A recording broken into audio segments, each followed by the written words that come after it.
लक्ष्मी जी की कहानी। एक साहूकार की बेटी थी। वह हर रोज़ पीपल सींचने जाती थी। पीपल में से लक्ष्मी जी निकलती और चली जाती।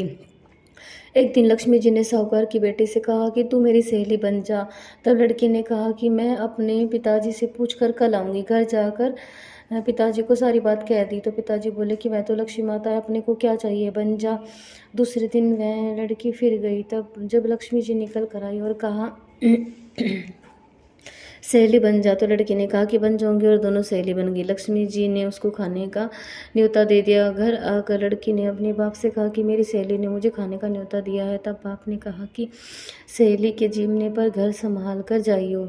जब वह लक्ष्मी जी के यहाँ जीमने गई तो लक्ष्मी जी ने उसे साल दुशाला उड़ने के लिए दिया, रुपए परखने के लिए दी, सोने की चौकी दी, सोने की थाली में से 36 प्रकार का भोजन करा दिया। जीम कर जब वह जाने लगी तो लक्ष्मी जी ने पल्ला पकड़ लिया और कहा मैं भी तेरे घर जीमने आऊँगी। उसने कहा आ जाइयो।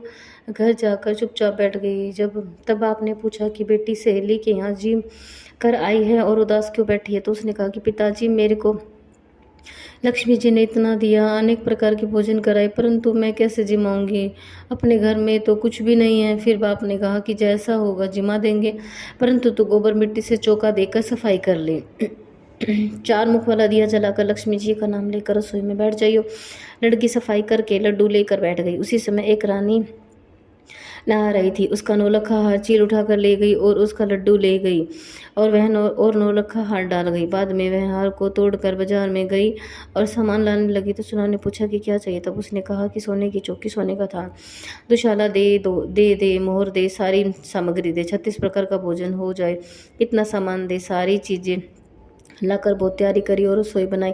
तब गणेश जी ने कहा कि लक्ष्मी जी को बुलाओ। आगे आगे गणेश जी, पीछे पीछे लक्ष्मी जी आई। फिर उसने फिर चौकी डाल दी और कहा सहेली चौकी पर बैठ जा। जब लक्ष्मी जी ने कहा सहेली चौकी पर, तो राजा रानी भी नहीं बैठे, कोई भी नहीं बैठा।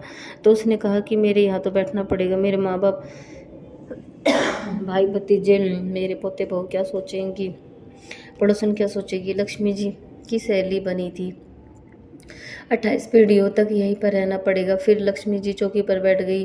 तब उसने बहुत खातिर की, जैसे लक्ष्मी जी ने की वैसे ही उसने की। लक्ष्मी जी उस पर बहुत खुश होगी और खूब घर में खूब रुपया और धन लक्ष्मी हो गए। साहूकार की बेटी ने कहा कि मैं अभी आ रही हूँ, तुम यहीं बैठी रहना। और वह चली गई। लक्ष्मी जी नहीं गई नहीं और चौकी पर बैठी रही। उसको बहुत धन दौलत दिया। हे लक्ष्मी माता, जैसा तुमने साहूकार की बेटी को दिया वैसे सबको देना। कहते सुनते हो, कारा भरते, अपने सारे परिवार को दियो, पियर में दियो, ससुराल में देना, बेटे पोते को देना। हे लक्ष्मी माता, सबका दुख दूर करना, दरिद्रता दूर करना, सबकी मनोकामना पूर्ण करना। दिवाली के दूसरे दिन सब लोग धो कर खाओ। औरतें अपनी सासू जी और ननद को पैर छू कर रुपये देती जाए और साथ में लड्डू दे दे।